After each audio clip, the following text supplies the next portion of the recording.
மனதை இப்போ காட்டும் செய்ய ஆயத்தம். ஆண்டவா பிரிய மானதை இப்போ காட்டும் செய்ய.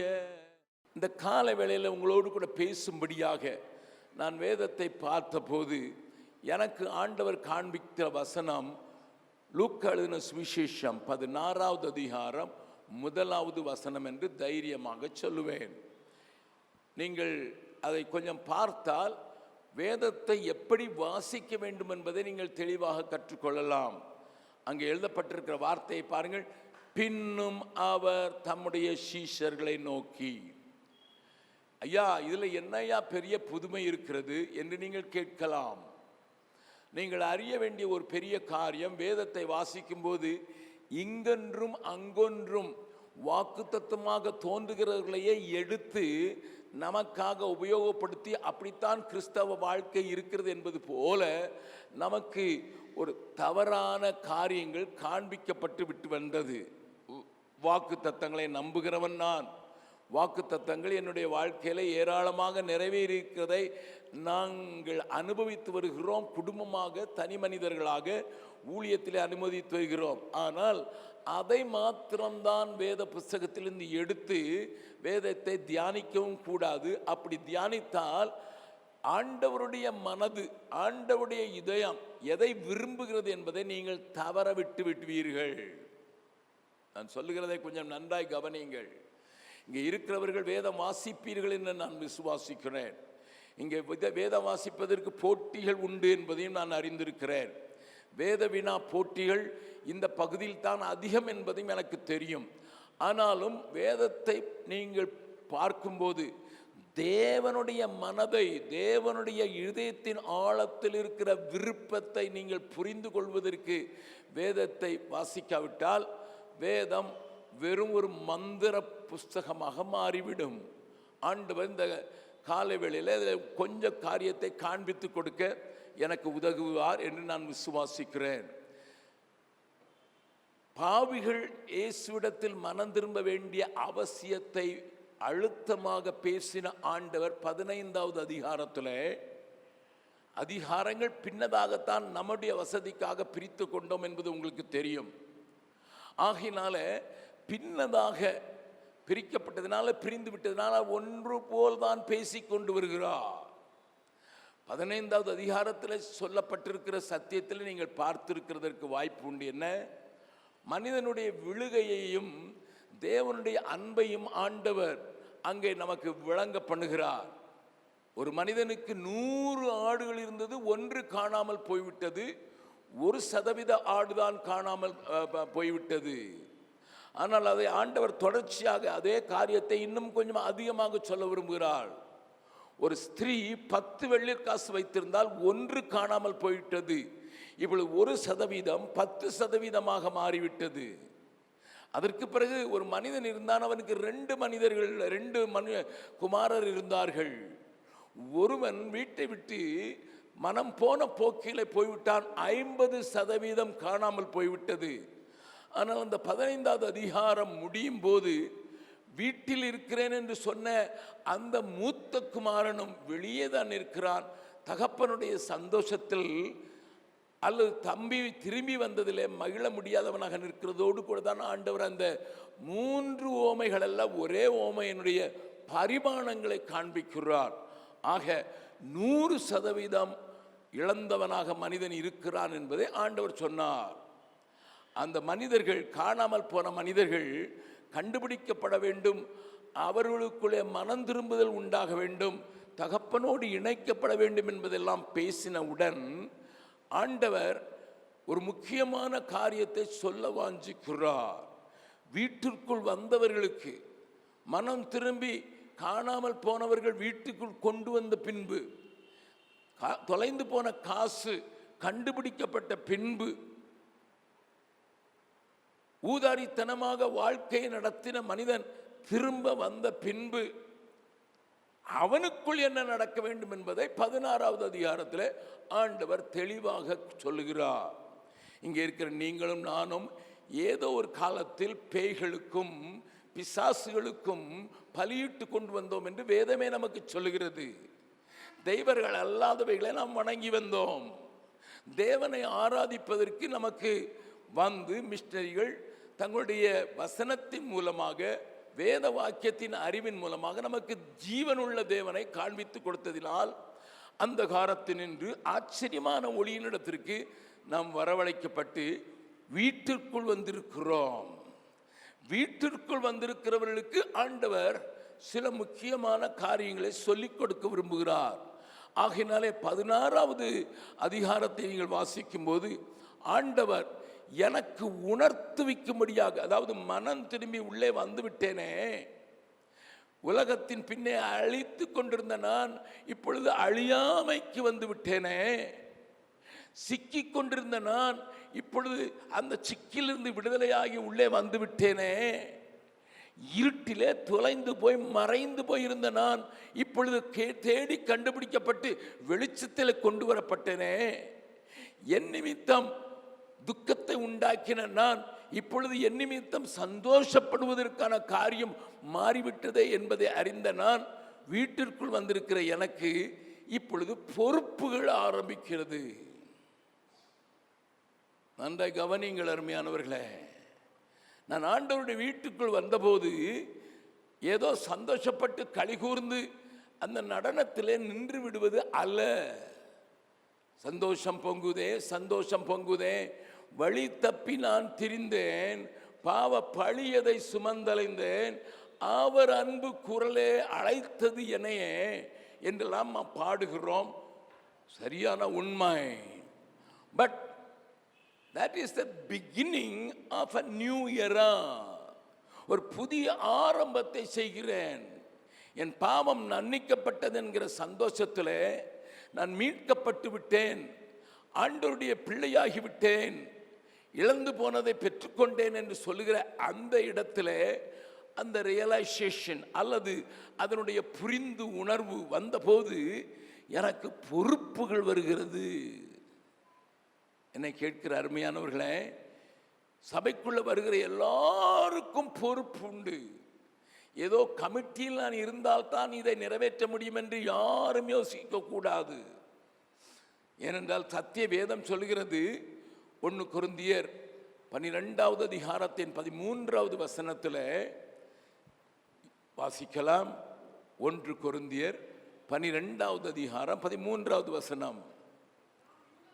நாம் யூதராயினும் கிரேக்கராயினும் அடிமைகளாயினும் சுயாதீனராயினும் எல்லாரும் ஒரே ஆவியினாலே ஒரே சரீரத்திற்குள்ளாக ஞானஸ்தானம் பண்ணப்பட்டு எல்லாரும் ஒரே ஆவியினாலே தாகம் தீர்க்கப்பட்டோம். நான் யாரா வேண்டும் என்றாலும் இருக்கலாம், எந்த பின்னணியை சேர்ந்தவனாகவும் இருக்கலாம், எந்த காரியத்தை உடையவனாகவும் இருக்கலாம். அப்படிப்பட்ட நான் ஆண்டவரிடத்தில் வரும்போது அவருடைய சரீரத்தின் ஒரு பங்காக மாறிவிடுகிறேன். இதை மறந்து விடவே கூடாது. ஒரு அவயவமாக மாறிவிடுகிறேன். I don't become a member of கருங்கல் search. I become a member of his body. அவருடைய சரீரத்தின் ஒரு அங்கமாக மாறப்படுகிறேன். ஒருவேளை நீங்கள் சொல்லலாம், நான் ஒரு சின்ன பையன், நான் ஒரு சின்ன குடும்பத்தை சேர்ந்தவன், நான் எளியவன், எனக்கு அதிகம் படிக்கப்படவில்லை. நீங்கள் சொல்லலாம், நான் அந்த சபையில் அங்கம் வகிக்கிறேன் என்றால் எனக்கு ஒரு பங்கு இருக்கிறது என்றால் ஒருவேளை அது ஒரு சுண்டு விரலை போல இருக்கலாம். ஆனால் இந்த சுண்டு விரலுக்கும் ஆண்டவர் ஒரு பணி வைத்திருக்கிறார். அது யாருடைய சுண்டு விரலாக இருந்தாலும் சரிதான். கவனியுங்கள், அந்த யாருடைய சுண்டு விரலாக இருந்தாலும் என்னுடைய காதில் குடைச்சல் உண்டாகிவிட்டதென்றால் இந்த சுண்டு விரல் தான் வேலைக்கு உதவுமே வெளிய இந்த பெரிய விரல் அல்ல. இதற்கு அதிகாரம் இருக்கலாம், இதற்கு வல்லமை இருக்கலாம், இது சைஸில் பெருசாக இருக்கலாம். ஆனால் என் காதில் உண்டாயிருக்கிற குடைச்சலை மாற்றுவதற்கு இந்த பெரிய விரலுக்கு ஒரு அதிகாரமும் இல்லை, அது செய்யவும் முடியாது. அதுக்குத்தான் ஆண்டவர் சிறு பிள்ளையானாலும் பெரியவர்களானாலும் ஒரு சுண்டு விரலை கொடுத்திருக்கிறார். அதுதான் சரியாக அதிலே நுழைகிறது. நீங்கள் சிறியவராக இருக்கலாம், நீங்கள் ஒன்றுக்கும் உதவாதவர்கள் போல காட்சியளிக்கலாம். ஆனால் தேவன் உங்களை தன்னுடைய சரீரத்தில் கொண்டு வந்து நிறுத்தினதற்கு ஒரு பெரிய ரகசியம் உண்டு. அந்த ரகசியம் என்ன? அதுதான், அதற்கு பெயர் தான் நான் சொல்கிறேன், பொறுப்பு. அந்த பொறுப்பைத்தான் வேதம் நமக்கு காண்பித்து கொடுக்கும்போது ஒரு பதத்தை உபயோகப்படுத்துகிறது. நாம் அடிக்கடி அதை வாசித்தாலும் அதை குறித்த ஆழமான தெளிவு இல்லை. நான் ஒரு உக்ரானக்காரன். உக்ரானக்காரன் என்பதற்கு ஆங்கில வார்த்தை ஸ்டிவர்டு. நான் ஓனர் அல்ல, நான் உரிமையாளன் அல்ல, ஆனால் நான் உக்ரானக்காரன். என் அருமை சகோதரியே, என் அருமை சகோதரா, நீ தேவனுடைய சரீரத்தில் இணைக்கப்பட்டது உண்மை என்றால் உனக்கு ஒரு உக்ரான பொறுப்பு கொடுக்கப்படுகிறது. உக்ரானம் என்கிற காரியம், நீ இது உடைமை இல்லை, நான் வரும் வரை இதை பார்த்துக்கொள், நான் வரும் வரை இதை நீ பெரிதாக்கு, உன் கையில் நான் இதை உக்ரானமாய் கொடுத்திருக்கிறேன், இதை பாதுகாத்துக்கொள், இதை பெருக பண்ணு, இதை உபயோகப்படுத்தி பெருக பண்ணு. இது தேவனுடைய நோக்கத்தை நீங்கள் வேதம் முழுவதும் நீங்கள் பார்க்கலாம். உக்ரானக்காரன் உண்மையுள்ளவன் என்று காணப்படுவது அவசியமாமே என்று பவுல் சொல்கிறார். அந்த உக்ரானத்தை உணர வேண்டும். ஏனென்றால் ஆண்டவருடைய வீட்டிற்குள் வந்த உடனே நடக்கிற காரியம். வனாந்திரத்தில் இந்த ஆடு வீட்டுக்கு கொண்டு வரப்பட்டு விட்டது. மூலையில இருளிலே இருந்த காசு மறுபடியும் வெளிச்சத்தில் கொண்டு வரப்பட்டு விட்டது. வெளியே சுத்தி கொண்டிருந்த ஊதாரி மகன் உள்ளே வந்து விட்டான். உள்ளே வந்தவனுக்கு உக்ரானம் உண்டு என்பதை ஆண்டவர் காண்பிக்கிறார். ஏதோ சபைக்கு வந்தேன், நான் ஆராதனையில் செய்யும்போது செய்கிறேன், பாடுகிறேன், ஒரு காணிக்கை கொடுக்குகிறேன், அதற்கு பிறகு போய்விடுகிறேன் என்பது அல்ல. தேவராஜ்யத்திலே ஒவ்வொருவருக்கும் ஒரு வேலை உண்டு. நான் அந்த வேலையை நிறைவேற்றுகிறேனா என்பது மிக முக்கியம். அதை உணர்த்துவிப்பதற்குத்தான் ஆண்டவர் ஒரு ஓமையை முதலாவது சொல்கிறார். ஒரு மனிதன் சரியாக பார்க்கவில்லை, அவனை குறித்து ஏராளமான கேள்விகள், அவனை குறித்து ஏராளமான குறை சொல்லப்படுகிறது. அப்பொழுது அவனுடைய எஜமான் ஒன்று சொல்கிறான். 2வது வசனத்தை வாசிக்கிறேன். 16வது அதிகாரம், லூக்கா 16வது அதிகாரம் 2வது வசனம். அப்பொழுது எஜமான் அவனை வரவழைத்து, உன்னை குறித்து நான் இப்படி கேள்விப்படுகிறது என்ன? உன் உக்ரான கணக்கை ஒப்புவி, இனி நீ உக்ரானக்காரனாய் இருக்கக்கூடாது. நல்லா கவனிங்கள். இங்கே என்கொயரி ஸ்டேஜிலே இதை நீங்கள் நன்றாக அறிந்து கொள்ள வேண்டும். உன்னை குறித்து நான் கேள்விப்படுகிறேன் என்று தான் எஜமான் சொல்கிறார். எல்லாரும் சொல்லுகிறார்கள், நீ எஜமானுடைய காரியத்தை, ஆஸ்திகளை அழித்து போடுகிறாய். அதுக்கு முந்தின வசனத்தை கொஞ்சம் பாருங்கள்.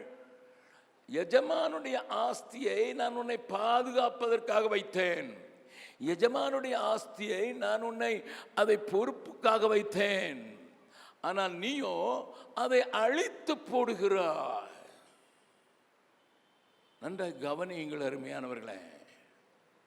ஆண்டவருக்குள் வந்த நீங்களும் நானும், ஆண்டவர் என்னை நம்பி தந்திருக்கிற அநேக காரியங்கள், பிள்ளைகளை கொடுத்திருக்கிறார், சொத்து சுதந்திரங்களை கொடுத்திருக்கிறார், சில வேளைகளில் பணத்தை கொடுத்திருக்கிறார், சில வேளைகளில் நற்பெயரை கொடுத்திருக்கிறார். இவைகளை நான் அழித்து போடுவதற்கான எந்த காரியத்திலும் ஈடுபடக்கூடாது என்பது ஆண்டவர் நமக்கு கொடுக்கிற பெரிய ஒரு கட்டளை. உன்னை குறித்து நான் என்ன கேள்விப்படுகிறேன்? நீ என்னுடைய ஆஸ்திகளை அழித்து போடுகிறாய்.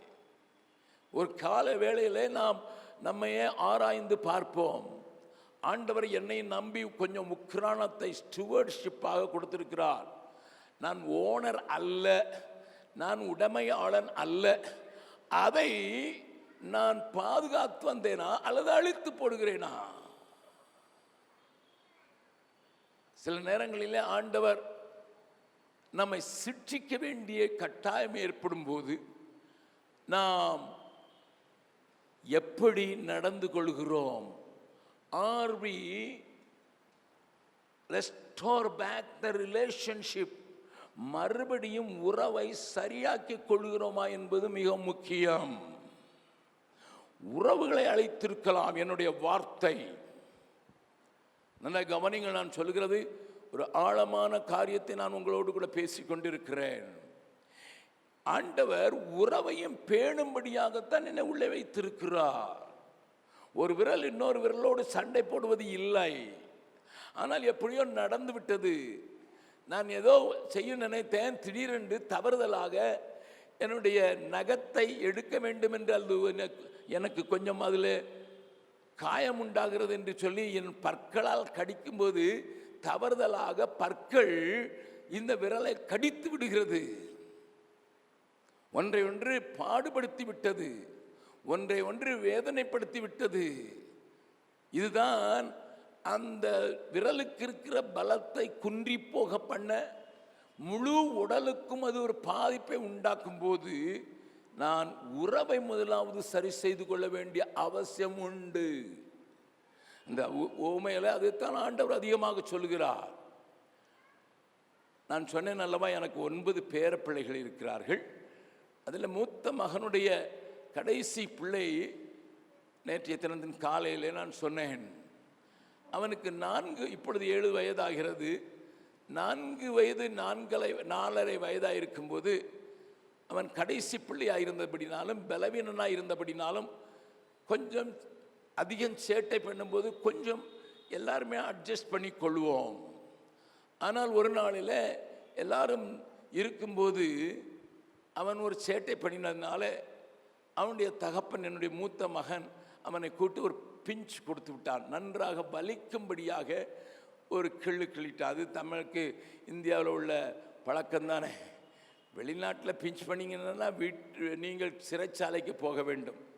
உங்கள் பகுதியில் உள்ள ஒரு மனிதர் இப்பொழுது டாலஸில் இருக்கிறார். பிள்ளை ரொம்ப தன்னுடைய வண்டியில் சாப்பிட்டுட்டு அப்படியே போடுறத பார்த்து அவருக்கு பொறுக்கவில்லை. அவர் பிள்ளையை ஒழுங்கருடான்னு சொல்லி பிஞ்ச் பண்ணார் தொடையில். ஆனால் அது கொஞ்சம் கருப்பாயிடுச்சு. பிள்ளை அடுத்த நாள் ஸ்கூலுக்கு போகும்போது அவனுடைய ஃப்ரெண்டு கேட்குறான், ஏன்பா உன் தொடையில் ஒரு கருப்பாக இருக்குது, எங்கள் டேடி நேற்று பிஞ்ச் பண்ணிட்டார் அப்படின்னு சொல்கிறான். அந்த கூட படிக்கிற பையன் சொன்னான், டேய் இது குற்றம்டா, வா என்று போலீஸ் ஸ்டேஷனுக்கு அழைத்து கொண்டு போய் இவனுடைய காயத்தை காட்டினதுனால திடீரென்று வீட்டில் இருக்கிற தந்தையை அரெஸ்ட் பண்ணி போய் 6 மாதங்கள் உள்ளே இருந்தார். பிள்ளைங்களாம் ரொம்ப சந்தோஷமாக இருப்பாங்க. நம்ம நாட்டில் அந்த மாதிரி வராதா? தண்டனை கொடுத்தால் உடனடியாக 6 மாதங்கள் 911 ஃபோன் பண்ணு என்று தான் முதலிலேயே சொல்லிக் கொடுப்பார்கள். பள்ளிக்கூடத்தில் உனக்கு ஏதாயிலும் ஆபத்து என்றால் 911 நம்பருக்கு நீ ஃபோன் பண்ணினால் போலீஸ் உடனே வந்து விடும் என்றெல்லாம் சொல்வார்கள். அப்போ வீட்டில் நம்ம இந்திய முறைப்படி நாம் தண்டனை கொடுக்கிறோம். அவனுக்கு பயங்கரமாக வலித்து விட்டது, பலவீனன் அல்லவா. அவன் தன்னை ஒரு நாளும் பேபி என்று யாராவது சொல்வதை விரும்ப மாட்டான். ஐ எம் அ பாய் அப்படின்னு சொல்லுவான். ஏன்னா 4 வயசு தாண்டவனே I am a boy, I am not a baby அப்படின்னு சொல்லுவான். நான் ஒன்றும் குழந்தை இல்லை, நான் ஒரு பையன் என்று சொல்லுவான். இப்போ அவனுக்கு வலிச்சிச்சு. அந்த காட்சியை பார்ப்பதற்கு எனக்கு இன்னமும் அது ஃப்ரெஷ்ஷாக இருக்குது. அப்பா இடத்துல போய், டாடி நான் உங்கள் பேபி டாடி, நான் உங்கள் பேபி டாடி, என்னிடத்துல ஒரு பேபியை போல நீர் என்னிடத்தில் நடந்து கொள்ளும் என்கிற அந்த உறவை அவன் சொன்னபோது அப்பாவும் கண்ணீர் வடிக்கிறார். This is what exactly happened when we make a mistake and come back and confess.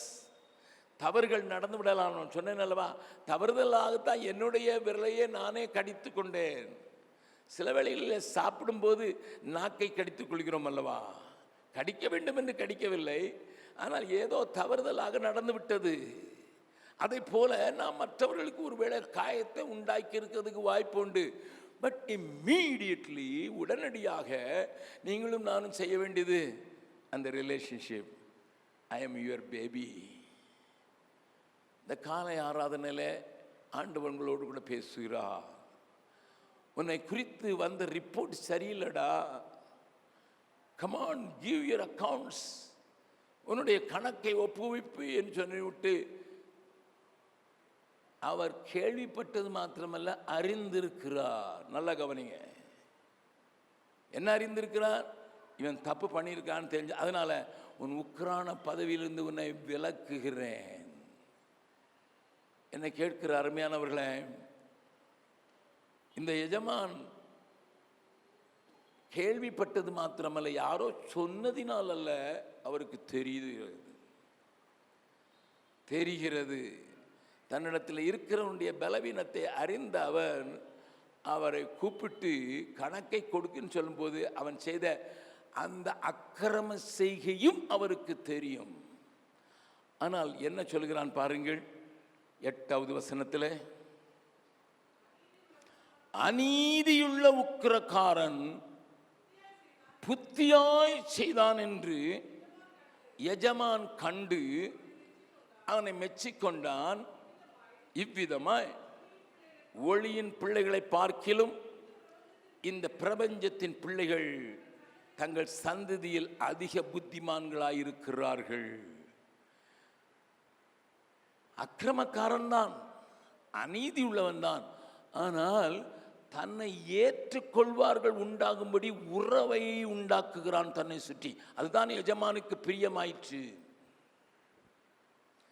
தான் ஒரு இடத்திலிருந்து தள்ளப்படுகிறேன், மற்றவர்களை ஏற்றுக்கொள்ளக்கூடிய ஒரு உறவை புதுப்பித்துக் கொள்கிறேன் என்றவன் சில காரியங்களை செய்ததை ஆண்டவரே குறிப்பிட்டு எஜமான் அவனை மெச்சிக்கொள்கிறான் என்றால், அவன் செய்த தவறைக்காக அல்ல, மாறாக உறவை அவன் மேன்மைப்படுத்துகிறான். அழகாக பாடினோம் எல்லாருமாக, அன்பே பிரதானம், தீங்கு நினையாது, தீங்கு செய்யாது என்றெல்லாம் நாம் அறிந்திருக்கிறோம். தேவனுடைய பிள்ளைகளே, இந்த காலை வேளையில் நான் வீட்டிற்குள் வந்தது பெருசல்ல, வந்த இடத்திலே உறவை காத்து கொள்ள வேண்டும். அந்த உறவை வைத்து நான் இன்னொரு காரியம் செய்ய வேண்டும்.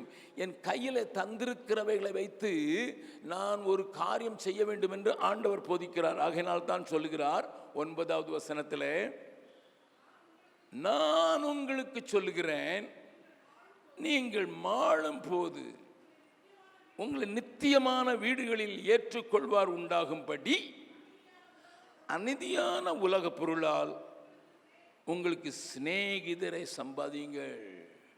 உன் கையில் கொடுக்கப்பட்டிருக்கிற பொருள் எதற்காக? உன்னை நித்தியமான வீடுகளில் சேர்த்து கொள்வார்கள் உண்டாகும்படி இங்கேயே அவர்களை சம்பாதித்துக்கொள். Win them when they are in the world. இந்த உலகத்தில் இருக்கும்போது அவர்களை ஆதாயப்படுத்திக்கொள். அவர்களை நீ உன்னுடையதாக மாற்றிக்கொள், உன்னதரானவர்களாக மாற்றிக்கொள், உன்னை ஏற்றுக்கொள்வார்களாக என்று சொல்கிற இடத்திற்கு நீ வந்துவிடு. முக்கியமானது அருமையானவர்களே, முக்கியமானது. நீங்களும் நானும் ஒரு காரியத்தை மறந்துவிடக் கூடாது. இந்த அதிகாரத்தை நீங்கள் பார்த்தால் உடனடியாக ஆண்டவர் அதை நித்தியத்தோடு தான் கனெக்ட் பண்ணுகிறார். சொன்ன ஓமை இங்கே என்றாலும், உங்களை நித்தியமான வீடுகளில் சேர்த்துக் கொள்வார்கள் உண்டாகும்படி நீ செயல்பட்டு ஆக வேண்டும். நாம் இங்கே கூடி வருவது ஏதோ எனக்கு ஆறுதலாயிருக்கிறது, தேர்தலாயிருக்கிறது, சபையின் மக்களை எல்லாம் இங்கே நான் சந்தித்து விடுகிறேன், இது ஒரு சமுதாய ஒரு கூடுகையாக இருக்கிறது என்கிற அளவில் நின்றுவிட்டால் அது நம்மை நாமே ஏமாற்றிக் கொள்வதாகத்தான் அர்த்தம். நீங்கள் ஏன் ஆலயத்துக்கு வருகிறீர்கள்? ஏதோ வந்து செலாம் போட்டு போகிறதற்கா?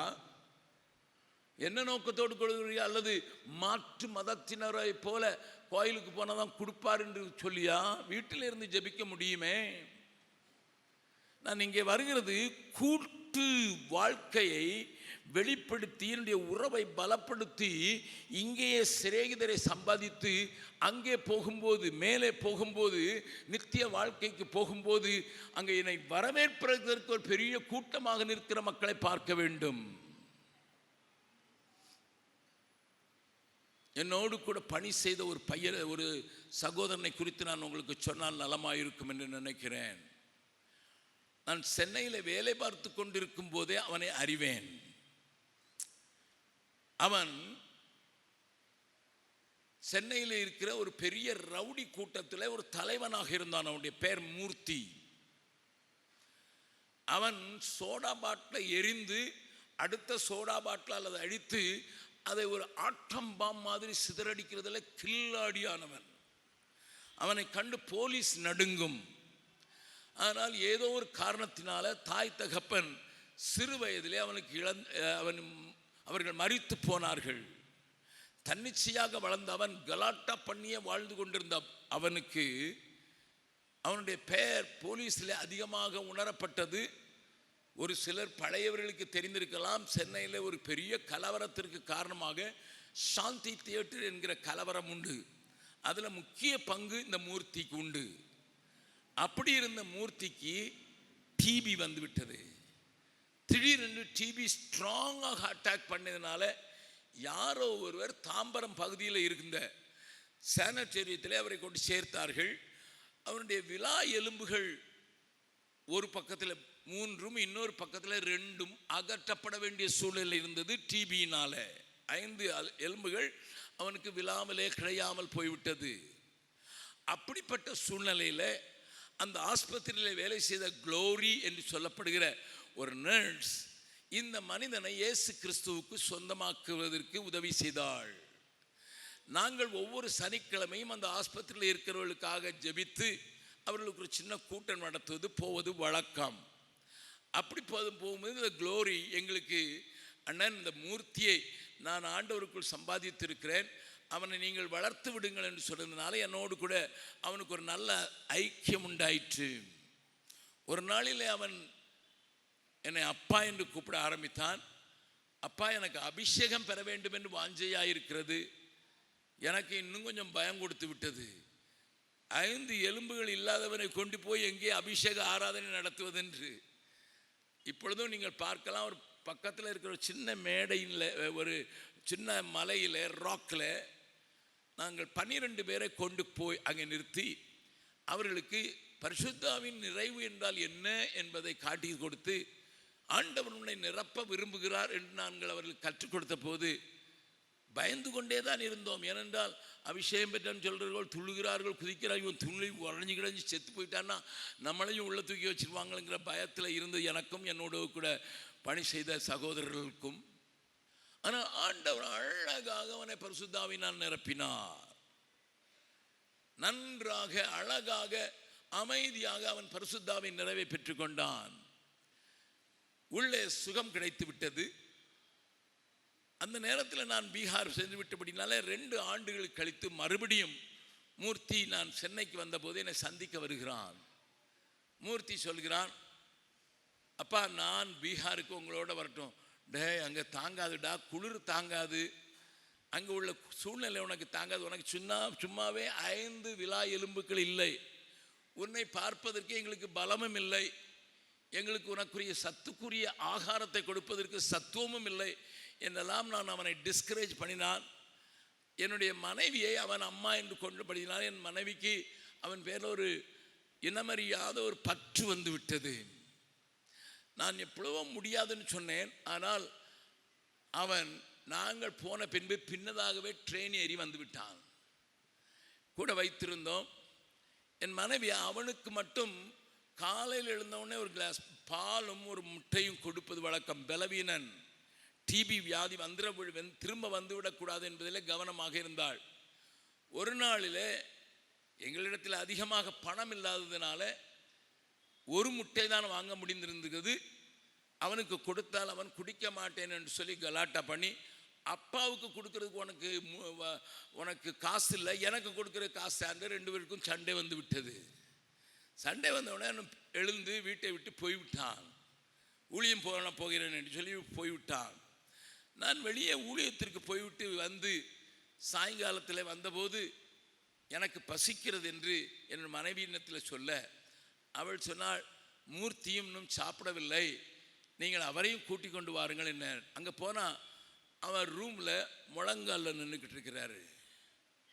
சரி, அவர் ஜெபிக்கிறாருமா, ஜெபிக்கிறவரை நான் டிஸ்டர்ப் பண்ண விரும்பலை, எனக்கு ரொம்ப பசிக்கணுன்னு நான் உட்கார்ந்து சாப்பிட்டேன். இன்னும் 9:30 மணி ஆகிவிட்டது. அவன் ஜெபத்திலிருந்து எழும்பவில்லை. சாயங்காலம் 5 மணியிலிருந்தே அவன் அப்படித்தான் இருக்கிறான் என்று என் மனைவி சொன்னதினால நான் போய் அவனை தொட்ட உடனே டொம்முன்னு விழுந்து விட்டான். என்ன மயங்கி இருந்திருக்கிறான், நான் கவனிக்கவில்லை. பற்கள் பூண்டு கொண்டன. ஒரு பெரிய கரண்டி எடுத்து அந்த பற்களை வேறு பிரித்து ஒரு கம்பவுண்டரை கூப்பிட்டு அமோனியா கேஸ் ஏற்றி அவனை சுய நினைவுக்கு கொண்டு வரும்போது அவனுடைய நினைவு திரும்ப வந்தது. ஆனால் அவனால் பார்க்க முடியவில்லை. கவனியுங்கள். இப்பொழுது அவன் என் கையை உறுதியாக பிடித்து கொண்டான். அப்பா, என்னை விட்டுறாதீங்க விட்டுறாதீங்கன்னு கத்துகிறான். என்ன விட்டுகிறான்னு சொல்றான், விளங்கவில்லை. ஒரு நாள் போராட்டத்திற்கு பிறகு 24 மணி நேரம் தூங்காமல் நான் மறுபடியும் வேற ஒரு காரியம் செய்யாமல் அவனை பிடித்து கொண்டு, அவன் என்னுடைய பெண்ணி நன்றாக பிடித்து கொண்டிருக்கான். அப்பா, என்னை விட்டுறாதீங்கன்னு சொல்லி அழுகிறான். கண்கள் திறந்திருக்கிறது, ஆனால் பார்க்க முடியவில்லை. என்ன என்று கேட்டேன். அம்மா என்கிட்ட கொஞ்சம் சண்டை போட்டாங்கல்ல, அதனால நான் போய் இப்படி சொன்னேன், அப்பா அம்மா என்னை விட்டுட்டு அனாதையாக போயிட்டீங்க, அதனால தானே இவங்கெல்லாம் என்னை டார்ச்சர் பண்ணுறாங்கன்னு சொன்னேன். அப்போ 2 ஆவிகள் வந்தது, வந்து என் கையை பிடிச்சி இழுத்து கொண்டு போச்சுது. போய் ஒரு இடத்துல கொண்டு போய் போடுறதுக்கு போகும்போது தான் எனக்கு தெரியும், நான் அது எங்கள் அப்பாவும் அம்மா மாதிரி தான் இருந்தது. சின்ன பிள்ளைகள் தான் நான் பார்த்துருந்தாலும் எனக்கு தெரிஞ்சுக்கிடுச்சு. ஆனால் எங்கள் அப்பா அம்மா இல்லை, அது ஒரு பொல்லாத ஆவி. என்னை இழுத்து கொண்டு போய் பாதாளத்தின் வாசல் வரை கொண்டு போகும்போது உள்ளே இருக்கிறவங்க கத்துறாங்க, இங்கே வந்துடாத, இங்கே வந்துடாத, இங்கே வந்துடாத, நாங்கள் வேதனைப்படுறது போதும்னு கத்துறாங்க. அப்போதான் தெரியுது, என்னை இழுத்து கொண்டு போனது என் தாய் தகப்பன் அல்ல, பாதாளத்தின் ஆவிகள் என்று. தேவனுடைய பிள்ளைகளை நீங்கள் நம்பினாலும் சரி, நம்பாவிட்டாலும் சரி, 3 நாட்கள் நான் அவனுடைய பிடியிலேயே இருந்தேன். நான் தூங்கவும் இல்லை, குளிக்கவும் இல்லை, சாப்பிடவும் முடியாது. அவனுக்காக ஜெபித்து கொண்டே இருக்கிறோம். ஒரு சின்ன கூட்டமாக ஜெபித்து கொண்டு வந்து 3 நாட்கள் கழித்து தான் அவன் விடுதலையானான். அப்பொழுதுதான் பார்க்க முடிந்தது, அப்பொழுதுதான் அவன் உட்கார்ந்து சாப்பிட முடிந்தது. அப்பொழுது மறுபடியும் சொன்னேன், தம்பி மூர்த்தி, நீ தமிழ்நாட்டுக்கு திரும்ப போயிருப்பா, இது உனக்கு ஒத்து வராதுடா அப்படின்லாம் சொல்லி பார்த்தேன். ஒரு நாளிலே ஜெபித்து விட்டு வந்து சொன்னான், அப்பா, நான் நவாதா என்கிற மாவட்டத்துக்கு போகிறேன், ஒரு கிறிஸ்தவன் தானும் இல்லை இந்த மாவட்டத்தில். ஆகினால நவாதா மாவட்டம் மிகவும் மோசமான மாவட்டங்களில் ஒன்று, அதிக கொலைகள் நடக்கிற மாவட்டங்களில் அதுவும் ஒன்று. அங்கே போகிறேன்னு சொன்னான். நான் சொன்னேன், வேண்டாம், நான் உன்னை தாங்க முடியாது, மிஷனரி சொசைட்டி உன்னை தாங்க முடியாதுன்னு சொன்னால், அவன் போய் நானே பார்த்து கொள்கிறேன் என்று அவனுக்கு இந்த பிளாஸ்டிக் வயரில் பேக் பின்ன தெரியும். கொஞ்சம் பிளாஸ்டிக் வயரை வாங்கி அதை பின்னி அதில் வருகிற வருமானத்தை வைத்து சாப்பிட்டு கொண்டு ஒரு சின்ன வீடை எடுத்து அவன் அங்கே ஊழியத்தை ஆரம்பித்தான். கவனியுங்கள் அருமையானவர்களே, இந்து குடும்பத்திலிருந்து வருகிறான். பின்னதாக அவனுக்கு ஜார்ஜ் முல்லர் என்று அவன் ஞானஸ்தானம் பெற்றுக்கொண்டான். குளிர்காலம் வரும்போது பக்கத்து வீட்டில் ஒரு பிராமணர் இருந்தார். அவர் என்ன செய்வார், என்னை கூப்பிட்டுவதற்கு ஆள் விட்டு அனுப்புவார். வாருங்கள் உங்கள் பிள்ளையை பார்ப்பது. நான் போய் பார்த்தபோது எப்படி ஒரு கோழியை நெருப்பிலே வரட்டுவார்களோ அப்படியாக ஒரு கம்பிலே அவருடைய கையையும் காலையும் கட்டி வைத்து அவருடைய குளிர்ந்து போய் விரைத்து போயிருக்கிற சரீரத்தை வரட்டுவார்கள். அப்பொழுதுதான் அவனுக்கு சூடு உண்டாகும். அவ்வளவு மோசமான நிலையிலையும் அவன் போகவே மாட்டேன் என்று சொன்னதினால வேறு வழி இல்லாமல் அவனுடைய ஊழியத்தை அவன் தொடர்ந்தான். அங்கே கஸ்தூரி பிகா என்கிற ஒரு இடத்துல கொஞ்சம் பேர் ஆண்டவர்கள் கொண்டு வந்து தன்னுடைய சொந்த கைகளினாலே ஒரு ஆலயத்தை கட்டி அந்த ஆலயத்திற்கு பிரதிஷ்டைக்கு நான் போயிருந்த போது, அப்பா, அட்லீஸ்ட் ஒரு ஆலயத்தை நாங்கள் கட்டிட்டேன் பார்த்தீங்களா, கொஞ்சம் பேர் ஆண்டவர்க்குள்ளே கொண்டுட்டேன் பார்த்தீங்களா. இனி அன்னைக்கு நரகத்தை பார்த்த என்னை, நரகத்தின் அழுகுரலை கேட்ட என்னை நீங்கள் வீட்டுக்கு அனுப்பியிருந்தால் இந்த காரியம் நடந்திருக்குமா? எனக்கு அவர் தந்த பொறுப்பை நிறைவேற்றி விட்டேன் என்று சொன்னான். ஆனால் மறுபடியும் வியாதிப்பட்டு எங்களுடைய ஆஸ்பத்திரியிலே அவன் வைத்திருக்க போது அவன், எனக்கு கொஞ்சம்தான் முடியும், பலவீனன்தான், ஆனால் என்னுடைய பலவீனத்திலையும் நான் ஆண்டவருக்கு ஒரு காரியம் செய்திருக்கிறேன் என்று சொல்லி ஆனந்தத்தோடு தேவ சன்னிதானத்தில் போய்விட்டான். ஏன் சொல்லுகிறேன், ஆண்டவருக்குள் ஒரு மனிதன் வந்தவுடனே அவனுக்கு பலன் இருக்கிறதா இல்லையா என்பதை குறித்து கவலை இல்லை. எனக்கு ஒரு பொறுப்பு இருக்கிறது, நான் உக்ரானக்காரன், நான் கணக்கொப்புவிக்க வேண்டும், இதில் எனக்கு கொடுத்திருக்கிறவர்களை வைத்து ஆண்டவருடைய ராஜ்யத்துக்கு ஆட்களை சம்பாதிக்க வேண்டும் என்ற எண்ணம் மேலோங்கி நிற்க வேண்டும் என்பதைத்தான் இயேசு 15வது அதிகாரத்தை பேசினவர் 16வது அதிகாரத்தில் பேசுகிறார். அதோடு நிறுத்தவில்லை, அங்கே ஒரு காரியத்தை ஆண்டவர் எழுதி வைத்திருக்கிறார். என்ன எழுதி வைத்திருக்கிறார்? 14வது வசனம், 16வது அதிகாரம் 14வது வசனம். இவைகளை எல்லாம் பொருளாசைக்காரராகிய பரிசேயரும் கேட்டு. ஆமா, நித்தியத்தை குறித்து பேசினால் பொருட்கள் மேல கண்களை வைத்திருக்கிறவன், சொத்துக்களின் மேலே கண்களை வைத்திருக்கிறவனுக்கு நித்தியம் பரியாசம் காட்டும் இடமாகத்தான் தெரியும். இந்த ஆராதனையில் வந்திருக்கிற ஆண்டவர் உங்களோடு கூட பேசுகிறார். சொத்து உனக்கு உரியதாயில்லை, நீ உடைமையாளன் அல்ல, நீ உக்ரானக்காரன் மாத்திரம்தான். அதற்கு உரிமையுடையவர்கள் அல்ல, உரிமையுடையவர் அவரே. பூமியும் அது நிறைவும் கர்த்தருடையது, உன் கையிலே கொடுத்து வைத்திருக்கிறார், பார்த்துக்கொள் என்று. ஆகையினால் தான் அந்த அதிகாரத்தை முடிக்கும் போது ஆண்டவர் ஐஸ்வர்யவான் லாசரு என்கிற அந்த ஓமையோடு கூட முடிக்கிறார். ஐஸ்வர்யவானுடைய பாவம் என்னையா? விபச்சாரம் செய்தானா? இல்லை.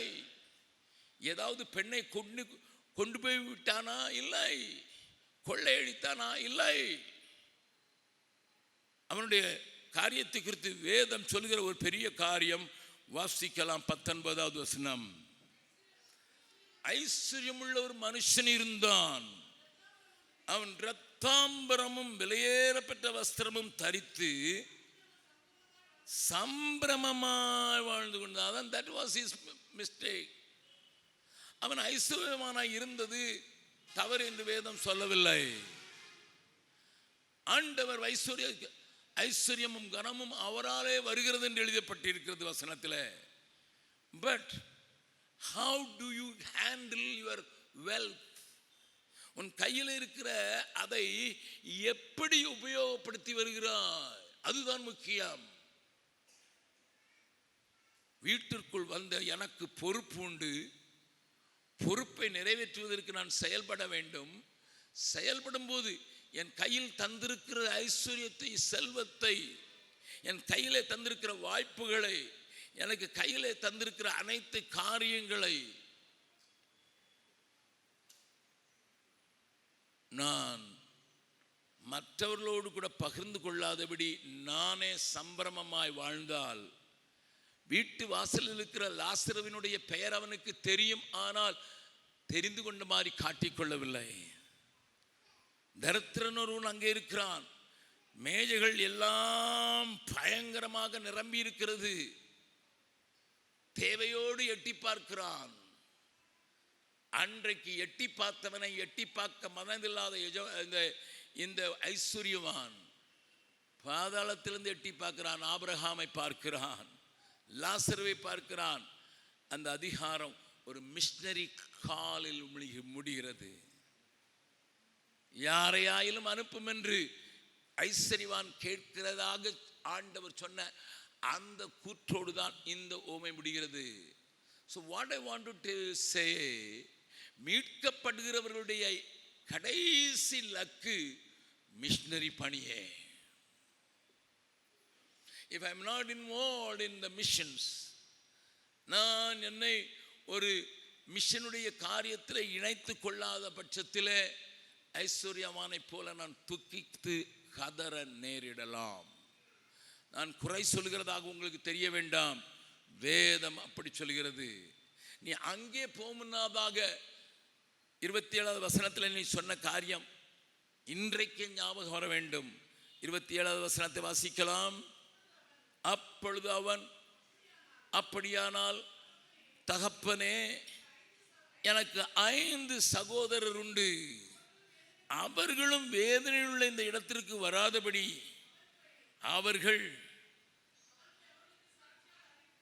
அவன் போய் அவர்களுக்கு சாட்சியாக அறிவிக்கும் பொருட்டு நீர் அவனை என் தகப்பன் வீட்டுக்கு அனுப்பும்படி வேண்டிக் கொள்கிறேன். இப்பதான் கூட பிறந்தவன் மேல கரிசனை வருது. இப்பதான் அழிந்து கொண்டு இருக்கிறவர் மேல ஒரு கன்னியாகுமரி மாவட்டத்தை சேர்ந்த பிரகாஷ் யேசுடியான் எழுதின பாட்டு உங்களுக்கு தெரியும். அதை கொஞ்சம் ஞாபகப்படுத்தலாமா? 5 சகோதரர் அழிகின்றாரே, யாரையாவது அனுப்பிடுமே, யாரை நான் அனுப்பிடுவேன், யார்தான் போவார் எனக்காக, யார்தான் போவார் எனக்காக, உனக்காக நான் மரித்தேனே, எனக்காக நீ என்ன செய்தாய், உனக்காக நான் மரித்தேனே, எனக்காக நீ என்ன செய்தாய், எனக்காக நீ என்ன செய்தாய். மேய்ப்பனில்லாத ஆடுகள் போல் மேய்கிறார் பாவ புல்வெளியில், மேய்ப்பன் இயேசுவை அறிந்த நீயும் மேன்மையை நாடி ஓடுகிறாயோ? இவைகளெல்லாம் நம்மை தட்டி எழுப்புகிற வார்த்தைகள். ஆண்டவர் இந்த காலை ஆராதனையில், ஆண்டவரே உடைய வீட்டுக்குள்ள வந்து உம்மை ஆராதித்தோம், வீட்டிற்குள் வந்தவர்களோடு கூட ஆனந்தமாக நாங்கள் பாடினோம், தூய தூய தூயா என்று பாடினோம், உம்மை உயர்த்தினோம் ஆண்டவரே. அதோடு கூட இல்ல, எக்கால சத்தம் வானில் தொனிக்க போகிறது, என் இயேசு மகாராஜன் வந்திருவார் என்று பாடினோம். அந்த நாள் அழுகையின் நாளாக மாறிவிடக்கூடாது, அது குதூகலத்தின் நாளாக. இதோ வந்தேன் ஆண்டவரே, நீங்க என்ன நம்பினீங்க, அதுக்கு நான் செய்து கொஞ்சம் பேரையாயிலும் நித்தியத்தை சுதந்திரிப்பதற்கு கொண்டு வந்திருக்கிறேன் என்று சொல்ல வேண்டும். அப்படி சொல்லாவிட்டால் அவருடைய வருகையில நீங்களும் நானும் வெட்கப்பட்டு போக வேண்டி இருக்கலாம். அவருடைய வருகையை குறித்து நான் பேசவில்லை, மாறாக நீங்களும் நானும் தைரியத்தோடு அவருக்கு முன்னதாக நிற்பதற்கு, நம்மை ஆயத்தப்படுத்துவதற்கு, ஆண்டவர் உங்களுக்கு பலன் தருவதற்கு, உங்களுடைய ஆத்ம பாரத்தை அதிகமாக்கி அழிந்து போகிற ஜனங்களை குறித்த பாரத்தை கொடுத்து அதில் ஈடுபடுவதற்கு வேண்டிய கிருபைகளை உங்களுக்கு தர வேண்டும்.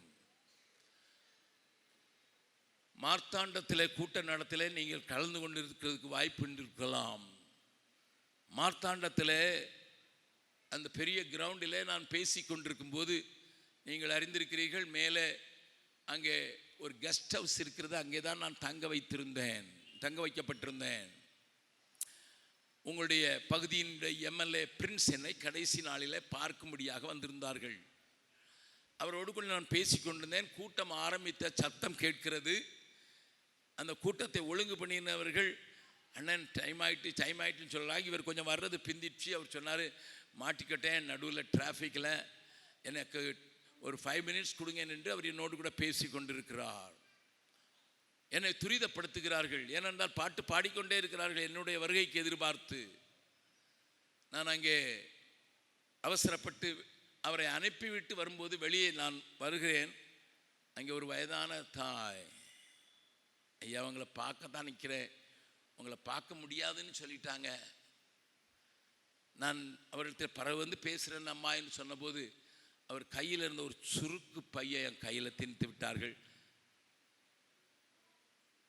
நானும் கூட்டத்துக்கு அவசரத்தில் போய்விட்டேன். என் கையில் இருந்த அந்த சுருக்கு பையை என்னுடைய சகோதரர் ஒருவர்களை கையில் கொடுத்து விட்டு நான் கூட்டத்திற்கு போகும்போது அந்த சுருக்கு பையில் 372 ரூபாய், ஒவ்வொரு ரூபாயாக சேர்த்த பணம், கூடவே ஒரு கடிதம். என்ன கடிதம் தெரியுமா? நாங்கள் குடும்பத்தில் மிஞ்சினவர்கள் 2 பேர் தான், அக்காவும் தங்கையும். என் அக்காவுக்கு வலிப்பு வரும், கண்களும் தெரியாது, வயதாகிவிட்டது, எங்களுக்கு பார்க்கறதுக்கு ஆட்கள் இல்லை. ஏதோ ஒரு 200 ரூபாய் கவர்மெண்ட் கொடுக்கறது, அதில் நாங்கள் வாழ்ந்து கொண்டிருக்கிறோம். என் அக்காவை அப்படி விட்டு விட்டு ஒரு நிமிஷம் கூட நான் போக முடியாது. ஆகையினால நாங்கள் ஒரு சின்ன சந்துக்குள் குடியிருக்கிறோம். எங்களுக்கு வேறு வழி இல்லாதனால இந்த மெயின் ரோட்டுக்கு வந்து ஒரு 10 நிமிஷம் இருப்பேன். யாராவது வந்தாங்கன்னா பிச்சை எடுத்துட்டு உடனே வீட்டுக்கு போனேன். ஏன்னா அக்காவுக்கு எப்போ வலிப்பு வரும்னு தெரியாது. உங்களுடைய செய்தியை ஒரு நாளில் எதிர்த்த வீட்டிலே ஓடிக்கொண்டிருந்த டிவியிலே பார்த்தேன். உங்களுடைய ஆத்ம ஆதாயத்தை, ஊழியத்தை வட இந்தியாவில் இதுவரை இயேசுவை கேள்விப்படாத மக்கள் மத்தியில் நீங்கள் செய்த காரியம் அங்கே சொல்லப்பட்டது. எனக்குள்ளே ஒரு பெரிய தாக்கம். நானும் வயதாய் போனவள், என் சகோதரியை கூட்டிக் கொண்டு விட்டு விட்டும் போக முடியாது. நான் என்ன செய்ய முடியும்? நானோ பிச்சை எடுத்து பிழைக்கிறேன். ஆனால் ஆண்டவரினோடு கூட பேசினார். அந்த நாளிலிருந்து பிச்சை காசாக கிடைத்தது 372 ரூபாய். இதை வைத்துக் கொள்ளுங்கள். எப்படியாவது நித்தியத்தில் கொஞ்சம் பேரை வந்து சேர்த்துருங்க. வேற எங்கேன்னு நான் பேசலை. இந்த பக்கத்தில் இருக்கிற ஒரு அரை மணி நேரத்தில் போகிற மார்த்தாண்டத்தில் நான் பேசின கூட்டத்தில் நடந்த ஒரு சம்பவத்தை தான் உங்களுக்கு சொல்கிறேன். நித்தியத்தை குறித்து ஒருவனுக்கு அறிவு இருக்குமானால், நித்தியத்தை சுதந்திரிக்க வேண்டும் என்கிற துடிப்பு இருக்குமானால், அவன் எவ்வளவு தூரம் வேண்டும் என்றால் போகலாம். நாசரத் என்று சொல்லப்படுகிற தூத்துக்குடி மாவட்டத்தில் நாசரத்தில் ஆலயத்திற்கு வெளியே உட்கார்ந்து ஒரு வயதானவர் பிச்சை கேட்டுக்கொண்டிருப்பார். ஆலயத்தில் சொல்லப்பட்டது, மிஷனரிகளுக்கு 3 மோட்டார் சைக்கிள் வாங்கி கொடுக்க வேண்டும் என்று 1 வாரம், 2 வாரம், 3 வாரம் சொன்னார். யாரும் அசையவில்லை. ஆலயத்தை முடித்துவிட்டு குருவானவர் வெளியே வருகிறார். அந்த பிச்சைக்கார மனுஷன் கேட்குறாரு, ஐயா யாராவது கொடுக்குறேன்னு சொன்னாங்களா, ஒரு மோட்டார் சைக்கிள் கொடுக்குறேன்னு சொன்னாங்களா? வேகமாக சுவிசேஷத்தை எடுத்து செல்றதுக்கு மாத்திரம் இல்லை, அந்த மிஷனரியால் சைக்கிளில் மேட்டில் ஏற முடியாமல் போயிடுச்சு. அவருக்கு ஒரு மோட்டார் சைக்கிள் வாங்கி கொடுக்கலான்னு தான் நீங்கள் சொன்னீங்க. ஐயர் சொன்னார் இல்லை. போதகர் சொன்னார் இல்லை, யாரும் சொல்லலை. அவர் சொன்னார், ஐயா நான் நாளைக்கு வந்து உங்களை பார்க்குறேன். என்னுடைய அடக்க செலவுக்காக கொஞ்சம் பணத்தை சேர்த்து வச்சுருக்கேன். பிச்சை எடுத்ததில் ஒரு மரியாதையான அடக்கம் எனக்கு நடக்கணும்னுட்டு சேர்த்து வச்சுருக்கேன். ஒரு 1,13,000 ரூபா. ஆனால் மோட்டர் சைக்கிளுக்கு பத்தாதுன்னு சொன்னாங்க. அதை நான் தந்துடுறேன் ஐயா. செத்த பிறகு யாரையா பார்க்குறா? இந்த உடலை அடக்கம் பண்ணான, தூக்கி எறிஞ்சான, பறவைகள் சாப்பிட்டான, அதோனிராம் ஜட்சன் என்று சொல்லப்படுகிற ஒரு பெரிய பர்மிய நாள் மக்கள் மத்தியிலே ஊழியம் செய்த அந்த மிஷனரி 82 வயது தன்னுடைய தாய் நாடாகிய அமெரிக்காவுக்கு, பாஸ்டனுக்கு திரும்ப போகும்போது கப்பலிலேயே இழந்து போன அவரை வீட்டுக்கு கொண்டு போகிறதுக்கு அன்றைக்கி ஃப்ரிட்ஜு கிடையாது. தூக்கி கடலில் போட்டாங்கல்ல ஐயா. என்னையும் எங்கேயாவது போட்டா என்னையா?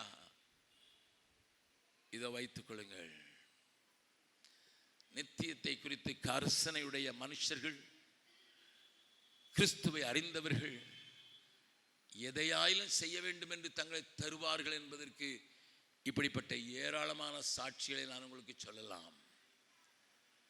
உங்களை நித்தியமான வீடுகளில் சேர்த்து கொள்வார் உண்டாகும்படி அநீதியான உலகப் பொருளினால் உங்களுக்கு சிநேகிதரை சம்பாதியுங்கள். கண்களை மூடலாமா?